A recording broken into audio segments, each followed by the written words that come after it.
بسم اللہ الرحمن الرحیم۔ آج کی ہماری مختصر سی گفتگو میں آپ نوٹ فرمائیں گے کہ ہمارے دوست غامدی صاحب جو آج کل مختلف انداز میں اپنے افکار پیش کر رہے ہیں، ان کے اپنے منہج میں کتنا ٹکراؤ ہے، اس کا اندازہ آپ آئندہ کی گفتگو سے لگا سکیں گے۔ قرآن کریم اللہ رب العزت کی وہ اہم کتاب ہے جس کی طرف ہم اپنی زندگی کے بہت سارے معاملات کو سمجھنے کے لیے رجوع کرتے ہیں۔ قرآن کریم کو ہم کیسے سمجھتے ہیں؟ قرآن کریم کو قرآنی آیات کی روشنی میں سمجھتے ہیں، قرآن کریم کو احادیث شریفہ کی روشنی میں سمجھتے ہیں، قرآن کریم کو حضرات صحابہ کرام رضوان اللہ تعالی علیہم اجمعین اور ان کے شاگردوں یا شاگردوں کے شاگردوں کی تعلیمات اور ان کے اقوال کی روشنی میں سمجھتے ہیں۔ یہ وہ سلسلہ ہے جو شروع دور سے آج تک قرآن فہمی کے حوالے سے چلا آ رہا ہے۔ ہمارے ایک دوست غامدی صاحب نے قرآن کریم کو سمجھنے کے لیے احادیث شریفہ یا اقوال صحابہ اس کی اہمیت کو کم کرنے کی پوری کوشش کی ہے۔ ان کی کتاب میزان کے صفحہ 17-18 کو دیکھنے سے اس صورتحال کا اندازہ ہو جاتا ہے۔ احادیث شریفہ اقوال صحابہ کو پس منظر میں بھیجنے کے بعد وہ اپنی کتاب میزان کے صفحہ 19 پہ لکھتے ہیں، جسے آپ سکرین میں دیکھ سکتے ہیں کہ قرآن کے بعد یہی کلام ہے، یعنی کلام عرب، جس پر اعتماد کیا جا سکتا ہے۔ اس کے لیے انہوں نے سیدنا عمر بن خطاب رضی اللہ تعالیٰ عنہ کے ایک قول کو پیش کیا ہے، علیکم بدیوانکم لا تضلوا، تم اپنے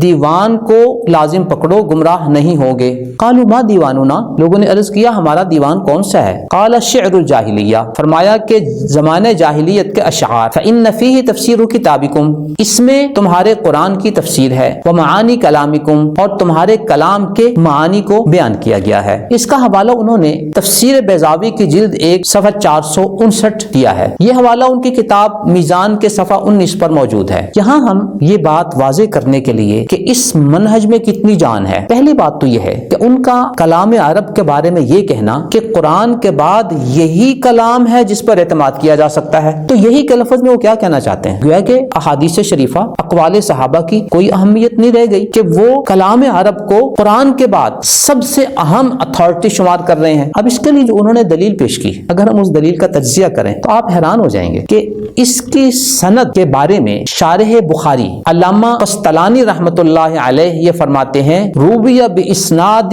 فیہ مجہول عن عمر، ارشاد الساری جلد 7 صفحہ 196۔ تو گویا انہوں نے کلام عرب پر اعتماد کے لیے تفسیر کے حوالے سے جو دلیل پیش کی ہے سیدنا عمر بن خطاب رضی اللہ تعالیٰ عنہ کے حوالے سے، اس کی سند اتنی کمزور ہے کہ اس میں تو مجہول راوی موجود ہے۔ اب ہم ان کے منہج کو جب سمجھتے ہیں تو وہ یہ کہتے ہیں کہ احادیث شریفہ کو قبول کرنے کے لیے متواتر سے کم کوئی روایت قابل قبول نہیں ہے، جیسے انہوں نے اپنی کتاب میزان کے صفحہ 13 پر اس بات کا اظہار کیا ہے۔ تو احادیث شریفہ کو قبول کرنے کے لیے تو وہ متواتر سے کم کسی روایت کو قبول کرنے کے لیے آمادہ نہیں ہے، لیکن جب پورے کے پورے قرآن کریم کو سمجھنے کی بات آتی ہے تو اس موقع پر وہ جو دلیل پیش کرتے ہیں وہ متواتر تو کجا، صحیح سند سے منقول تو کجا، ایسی روایت ہے جس میں راوی مجہول ہے، جس کا ذکر علامہ قسطلانی نے کیا۔ تو ایک طرف احادیث شریفہ کے ذریعے قرآن کریم کو سمجھنے میں تساہل کا پہلو، اور عرب کے کلام کو اہمیت دینے کے لیے جو دلیل پیش کی گئی وہ کتنی کمزور ہے، اس کا اندازہ آپ کسی سے لگا سکتے ہیں۔ دوسری بات ہم نے یہاں پہ یہ دیکھنی ہے کہ جب کوئی حدیث یا صحابی کا قول پیش کیا جاتا ہے تو اصولاً احادیث شریفہ کی جو کتابیں ہیں ان کو بنیادی سورس کی حیثیت سے پیش کیا جاتا ہے، لیکن ہمارے دوست نے سیدنا عمر بن خطاب رضی اللہ تعالی عنہ کا یہ قول پیش کیا، کسی حدیث کا حوالہ نہیں دیا۔ حدیث کی کسی کتاب کا حوالہ دیتے تو چونکہ سند